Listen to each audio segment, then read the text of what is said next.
And welcome once again to Living in the 21st Century. Joining me today is Robert Nichols from Boston Trust Realty Group. My brother, it's always good to got you on, man. Thanks for having me today, Earl. Yeah, there's a lot going through my mind right now when it comes to real estate. And we know that if there's one market that are very, very sensitive is the real estate market when it comes to economic shifts and trends, right? Correct. So here's the thing. Recently, there's a lot really going on, and we know that there are tens of thousands of jobs that government workers may be laid off if they are not being laid off already. Leadership is calling for companies like Walmart and Target, these big companies, to get rid of black workforce. On top of that, the labor force and turnover here in this country is like crazy right now. There's so much going on, and how is this going to affect the real estate market directly and indirectly? The reason for is that the stability and economic stability of a person to own a home, to qualify for a home, is going to solely depend on their job. Both at the high-end jobs and at the low-end jobs. Obviously, for the low-end jobs, there may be people who just renting, but they are renting from a landlord. If the landlord doesn't have tenants to rent the house to, they have to get them out, but then they have to find ways of paying their mortgage and so forth. What kind of environment we are really looking at now before we really dive into this thing? Great question, Earl. So I believe that we are going to see the economy struggle a bit, right? Trump came in with a wave of uncertainty, with a wave of change, and we saw very quickly that he was looking to eliminate jobs, get immigrants out of the country, and many other eliminate in what they call waste, right, in the government. And so I think that definitely is going to put a lot of pressure on households, on families that are dependent on those jobs to earn income and build generational wealth. The other side to it, Earl, is we're seeing ICE, right, obviously is pushing to get illegal immigrants out of America. And so with all of their efforts, we're seeing construction jobs sites with less people available to work. The workforce is shrinking, which is going to cause labor to go up, labor costs to go up, which is then going to make it more expensive to build, which is then going to make it more expensive to buy a home as well. So there's a lot of pressure in the market right now on many fronts because of policy changes. And what I would say is I think that over time, we'll start to see things ease if the economy does start to obviously have a lot of pressure. The Fed will drop mortgage rates to try to stimulate things. We have not seen that happen yet, Earl. The main reason why is inventory is still very low. It's still near historic lows. Just with so many people who have mortgage rates from years ago, 2-3%, post-COVID. And so now rates are at 6, 7, and maybe tick up a little bit into the mid 7s. And that is really going to make it way less affordable. So my advice to a lot of people, if they're thinking about buying real estate now and, they do get laid off or they're underemployed, just sit tight and wait, right? I don't typically say that.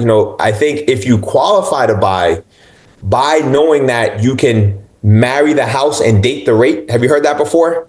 No, this is the first time, actually. I love it. So marry the house, right? Buy the house of your dreams. If you can afford it and you do qualify for a home, and it may not be the home of your dreams, it's your first home, not your last home, but buy that house knowing that you can get a better rate in a few years and make the home more affordable. So if you can afford it comfortably today, it'll be even more affordable tomorrow. So that's what I would recommend for folks who are out there. But I will say that we are going to see a lot of pressure in the marketplace and a lot of folks that will not qualify for now until rates maybe come down or the economy kind of gets stable. Absolutely. I'm looking at the spiraling down of the economy. There's a big fragment. There's a big crack in the economy right now. Whether people actually choose to see it.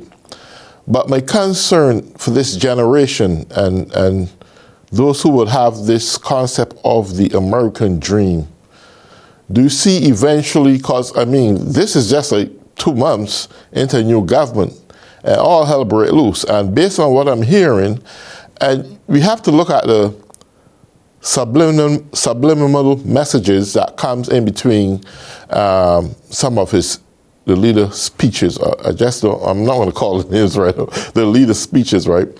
And the concept of having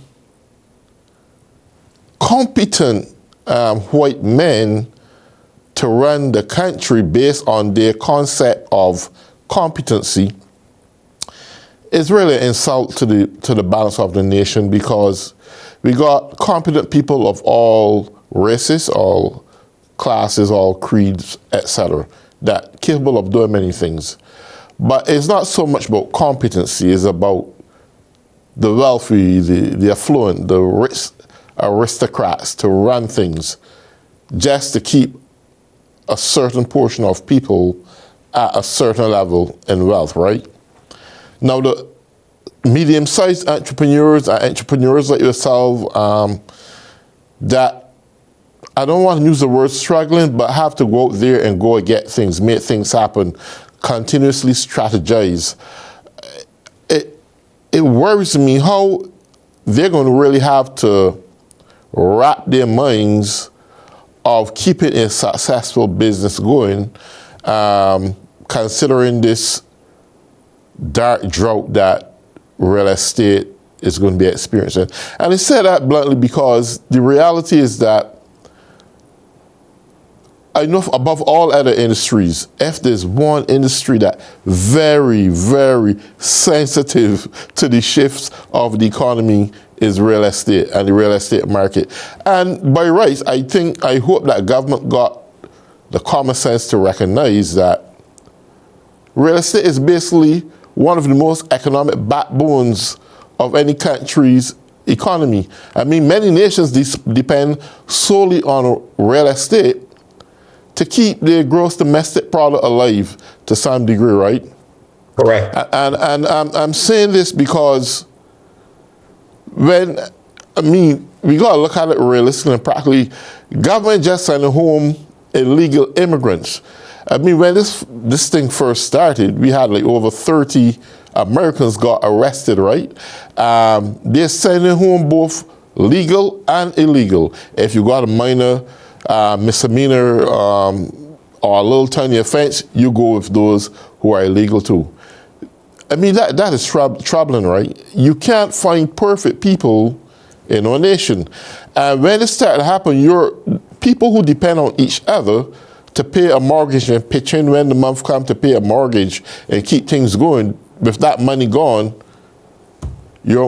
eventually there will be a foreclosure by the bank. You can't satisfy your monthly mortgage, or you got to work hard and do 2 more jobs. Think about it, the quality time you may now have to spend with your children, and then your children get violent and they lash out. And I mean, there's so much chaos that is brewing. And it often wonders, and I'm now looking at a household as more than just a simple physical house, but the culture that lives within that house that enables each other to get along every day and service a mortgage or service a loan, or a mom can say, well, you know what, in 5 years, maybe I can sell this home and get a multifamily home and increase my chances of earning some more income. Those are dreams that smart entrepreneurs would creatively develop in their minds, but all of a sudden, it's fading. How now? The onus is upon smart men like yourself to encourage people to not give up on the dreams, but work with this thing as it goes through this phase. Yeah, no, definitely. So what I would say to that, Aral, it's real, right? We've got pressure on labor with people getting deported, and obviously all kind of chaos going on that side, on the immigration front. We've got chaos on tariffs. That's also throwing a very challenging monkey wrench into the economy and into the ability for people to create wealth. And so my response to all of this, Aral, I talk to a lot of people. It's hard, right? Mm-hmm. But there's a saying I heard many times, many years ago, and I want to say it correctly. They say, hard times create great men create good times create bad men create hard times, right? And so we're kind of going through that cycle right now where it's going to be a hard time, but this is when it's time for us to be innovative. It's time for us to have faith, and it's time for us to find ways to ensure that we can still achieve the American dream. And the solution in my mind and what I'm seeing people do is that it takes a village. People are coming together, Errol. So before, maybe you would have a husband and wife come together and buy a house. Now, I recently heard a story. There were 5 or 6 high school friends that came together, pooled all their money together to buy their first multifamily. I think it was in Philadelphia. And so while it's harder and while it's going to be very challenging, the responsibility is still on us to have that faith, have that courage, and to be innovative and to come up with strategies where we can come together, and find people who are equally yoked, like-minded, who are ready to really pursue that dream. And, I think that's the blessing in this, right? Because I agree, it's unprecedented and there's a lot going on right now, but there's always a way for people to leverage what little they have, because what little you have, and then what little your friend has, and your other friend, and another family member, it becomes enough to be able to start to build wealth, to start to understand what it takes to get your piece of real estate, your piece of America, your piece of passive income, and to create wealth. So I would really encourage people to start really understanding that there's more ways to do it than we sometimes can think of if we're just trying to do it on our own. It's a collaborative business.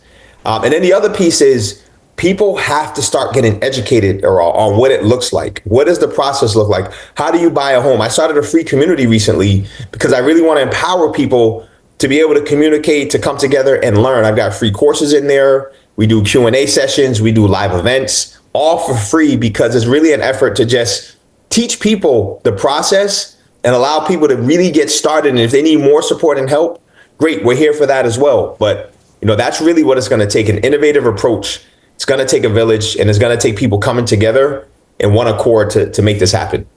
Absolutely. You touched on a specific point there, the tariffs that government now want to put on these countries, where they import large amount of steel from and so forth. Now, I want to look at real estate from a more, rather than the domestic aspect of it, the commercialized aspect of it, those people who build large hotels and apartment buildings and so forth. And how do you view it from the standpoint that building no apartments to house people in it is going to skyrocket the kind of rates that may be charged to rent a room or an apartment and so forth, with the job market considering where it's at. What the survival rate is really like, basically, because I'm trying to figure it out. You have apartment buildings going up every day. I see them, and considering people realities when it comes to work, it don't look so promising anymore. This generation is like saying, you know what, my workplace don't treat me good, so you know what, I given it 1 year and they're gone. I given it 2 the most, and I'm out of there, right? They're not building any financial substance. They're not building any they're not building any kind of wealth that you go to the bank or someplace to harness a loan, they're going to get it. I know I asked this question earlier. What then would be America coming to, where the American dream itself, everyone dreamed to own their own homes, right? And the reality is not so real anymore. This 4 years we talk about having this present administration, 4 years. And I'm not seeing anything constructively enough right now that point towards building a strong economy. Because if one's concept of building a strong economy is by putting tariffs on other countries where they can send their bills up high for the domestic people to purchase things, it's not government thinking that by doing this, we are going to finally absorb that price. We are going to be the victims of that price. And I heard Trump said, well, if they raise their taxes on us, if they raise their tariffs on us, we will raise our tariffs more on them, right? I mean, is there some foundation of knowledge in your brain telling you, well, this one sounds right? Because then who are going to bear the burden at the end of the day? People hardly earning money now. People pay pots are getting cut. Children graduating out of school with a school loan. They're getting the smallest dollar now that can be paid per hour, whatever the case may be. Or even though they got the credentials, right? How are they designed to survive? Is it that the wealthy is going to just run things according to it, to how they believe, and the poor man that went to school and do his best want to come out and start life, but life ain't so real anymore. It's not so practical. You come and knock on Robert Nichols and say, no, Robert, could you help me get a house? You give him some of the best advice, but reality says, you know what? Oh man, I got a huge school loan to pay back. I only get X amount per hour where I work.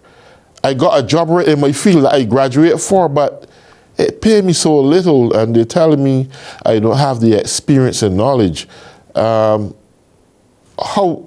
Where's real estate pointing to in this new time and season? Where is it going?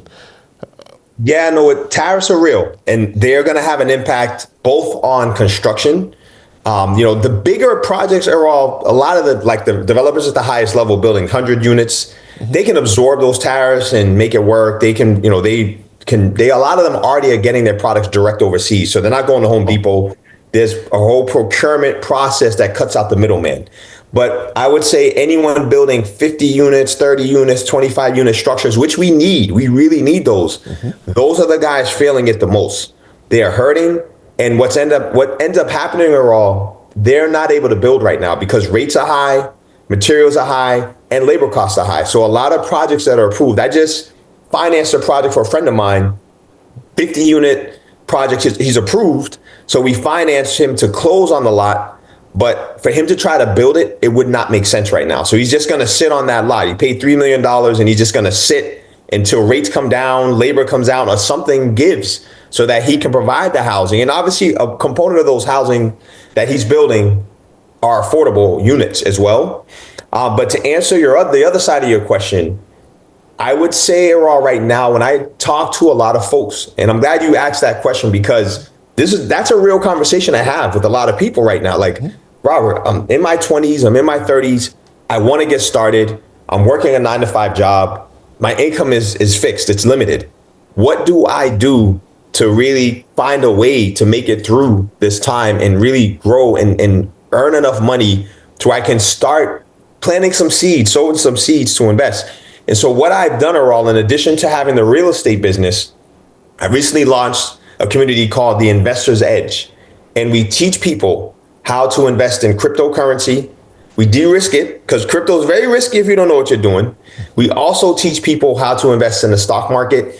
And we also teach people how to leverage automated trading systems and algorithms to allow those vehicles to make money, make residual income. And the goal of this program, it's very affordable. I have experts that come on every week. But the goal of it is to allow folks who have 9-to-5 jobs or full-time careers to begin to make more money from the side hustle than they do from the full-time job. And then from there, now they'll start to build in that next nest egg where they can invest. Because I believe, that times have changed. And the way we used to do and have to try to save and save and save, it could work if you have the right job and you're making enough to do it. But life goes fast, man. We don't have all the time in the world. And what's changed is there are a lot of technologies out there that are available to us that we didn't learn in school. We didn't learn it in college. We didn't learn it in grade school. You didn't learn it anywhere, right? And then you have a bunch of stuff all over the internet. You don't know who to trust. And Absolutely. So I really curated an environment where people who want to make money, want to build wealth and build a legacy can engage. They can learn from people that are trusted. And there's no risk of losing money or anything like that, or being scammed, because it's your money, you control it. But they give you the tools, they give you the training, they give you the vehicles that you can now put your money in and allow these systems to work for you under your control. And that's really what I've developed because of what you said, Earl. I did that just last month because exactly that conversation you said. People come to me like, what do I do? Like, I'm working as hard as I can and I'm still not making enough. But the beautiful thing about this and the blessing is that there are so many other vehicles out there now that weren't out there before. We just have to find a way to tap in, get that knowledge, and apply it to really allow us to start to achieve our goals financially.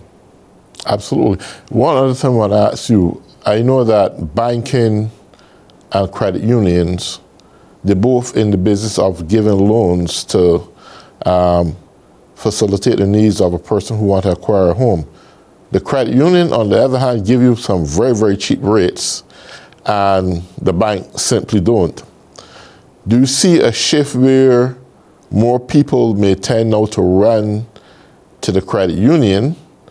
And if they do, bankers see that the whole philosophical view of how credit unions conduct their business may simply change the way how banks conduct theirs, and still put people in that squeeze of acquiring a loan. I'd say, Earl, what I've seen with banks is that they fundamentally run on a premise of make money at all costs, right? You put your money in a bank, they're paying you, 0.025%, and they're lending it on a credit card at 20%, right? You're making $2 on, the money, and on $1,000, let's say, and they're making $20 on the thousand, right? 10 times as much. Absolutely. And so there's no balance. There's no fairness. I mean, credit unions are vehicles set up more for the people. And that's really where you're going to be able to, in many cases, get better terms, better service. And you're working with an institution that really isn't driven by greed. And I said it's the truth. I deal with a lot of banks. I've seen how they operate. It's greed, greed, greed. They want every penny they can squeeze out of whatever deals they lend and all of this. And so that's where credit unions have the advantage for sure. And I'd recommend people to explore some of the alternatives as well, because again, it's a very different model. And especially these days, I mean, when rates go up, banks don't complain at all. Even though they may be doing less loans, they're making more per loan, and they're just fine with that.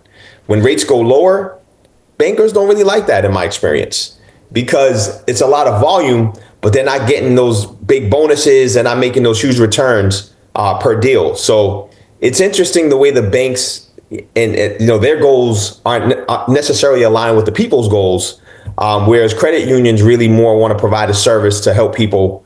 And obviously they're going to make some money, but they're more community driven.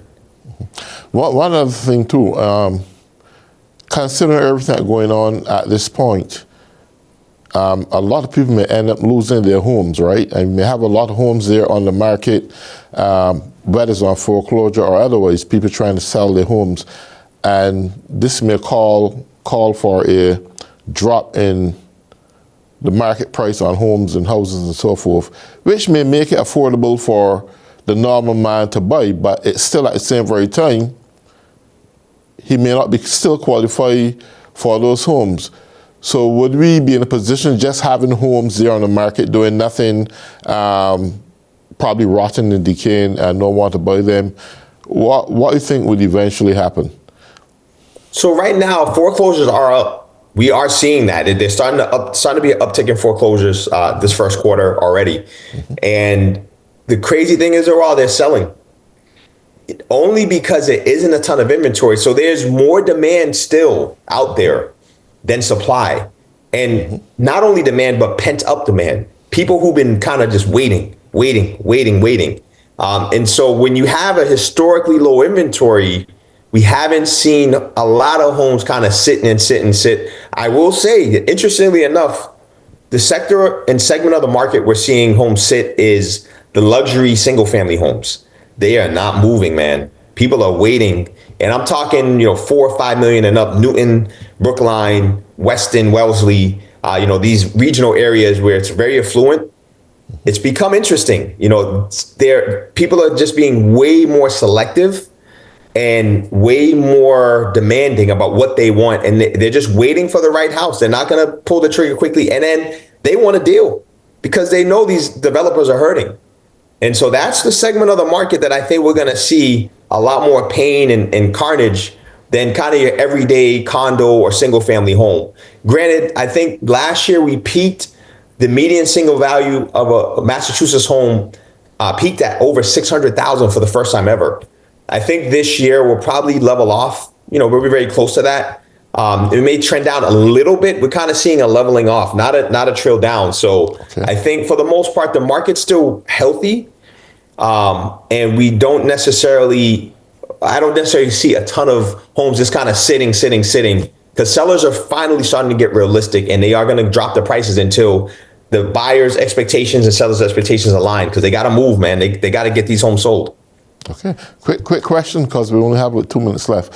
So for a person who have a home and have a good plot of land next to their home, could they subdivide that home and probably build an apartment building on it before having to use their next home as collateral? Absolutely. So a big part of what I do, Errol, I'm a development consultant as well. And so right now I'm helping multiple people get units approved on their adjacent lots or additional dwelling units added to their existing property. So that's something you're seeing really come up this year. A lot of people are looking to leverage that. And it's a beautiful thing, man. It's honestly, that's a great question. And it's something I'm doing every day for folks. Well, I definitely have to talk to you, because I have a big plot of land next to my home. And you can do an ADU now, Errol. The laws just changed this year. They just changed within the last quarter.